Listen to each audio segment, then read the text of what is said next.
Click the links to join the Subscribestar, the various other links.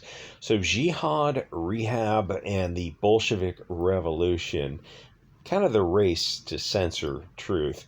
So to understand this, to understand Marxism, intersectionality, and the dogma of Bolshevism, the core is anti-white. Everything flows from that simple concept, from their incandescent genocidal hatred of the European people. It's kind of a template that you can put over everything, and it's not confirmation bias, because you're going to see plenty of examples of objective evidence to support that. And the thing is, I know that more and more people are awakening to this concept. It's not the tinfoil hat, because they'll openly tell you on social media how much they want you removed from this mortal coil.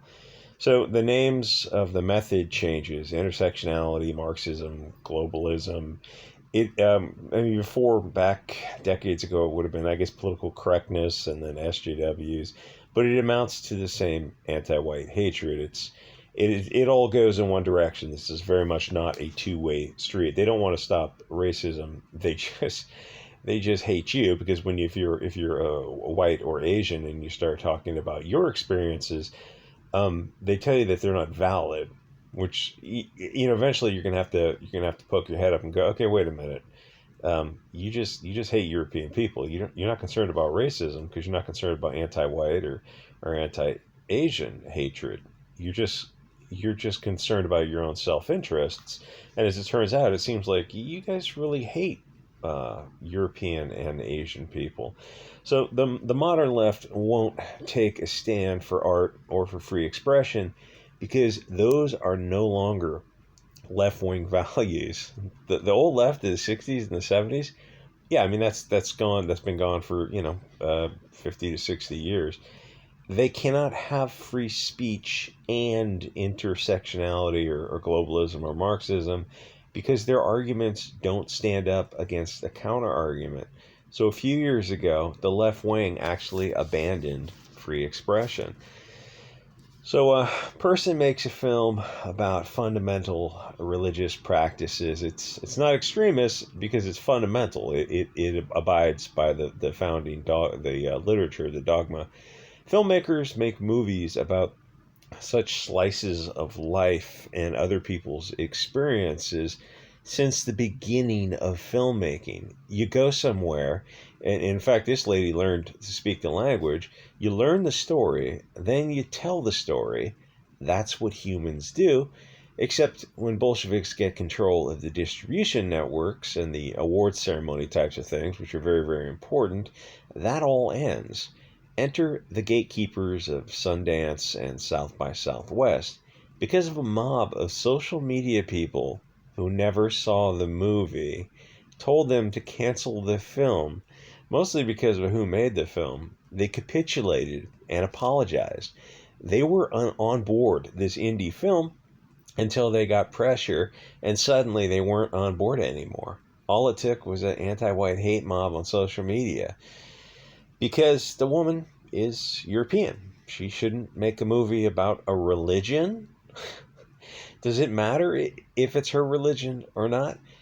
Or what color she is? That's insane. In fact, it's better when someone has a little objectivity to make a film about something. Because if you had someone who was of that religion making a movie about their own religion, well, you're going to have a little bit of bias in there. And that thing is, that's been understood for a long time, but it suddenly changes now because of cultural Marxism. It doesn't make sense that because she's a blonde-haired woman, presumably from Europe, I haven't checked, that she can't make a movie about a religion. The thing is, it doesn't have to make sense. I don't know, maybe a decade ago, Sundance would have shown the movie anyway, because they would have stood up for free expression and art. But now, any film that goes against the narrative of cultural Marxist propaganda, it's just not going to get made, or at least it'll get made, but it won't get distributed, which is, the next step. That's a critical part of filmmaking, is you've got to show it to people and somehow monetize it to pay for your investment, which means that future filmmakers just won't make films that the puppet masters don't approve of, because the woman is a European woman with blonde hair.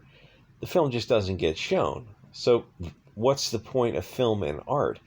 They claim to speak truth to power, but they're propagandists for Marxist ideology.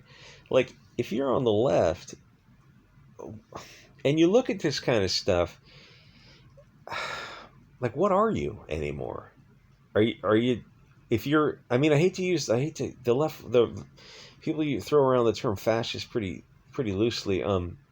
But if you're on a side of an argument where you're on the side of the government, big business, corporate media, social media, these huge NGOs that are, really pulling the strings. You're on the side of Larry Fink, Soros, Rothschild, Schwab, Vanguard, BlackRock, State Street, the biggest, most powerful companies in the world. These globalists. You're on, and you're Antifa or BLM, and you're raging against the machine. You're fighting the power. Except you're on the side of Bank of America and Soros. So I mean, and who's also on the side of this current woke government. And to be fair, the deep state has been woke for a long time. But like, what are you raging against? Like, if you're on the left now, if you're over a certain age, I mean, if you're able to, like, you're not deep in the matrix, you're able to examine things and still think critically. Like, what is your dogma? You claim to be on the left. It's like, what do you believe in? You believe in free speech? Because if you fundamentally do believe in free expression and, liberty, and the rights of the individual, I'm not sure you're on the left anymore, which is what a lot of people who consider themselves liberal, left-leaning liberal libertarians, but they have that core of free expression and individual liberties, realize, oh, we have more in common with these Nazis on the right because they're the ones who value free expression. Anyway, my dog's telling me I have to go. Like, comment, subscribe. Check out Jihad Rehab, and I will see you guys on Subscribestar, Odyssey, Bit Chute, Gap TV, and Telegram.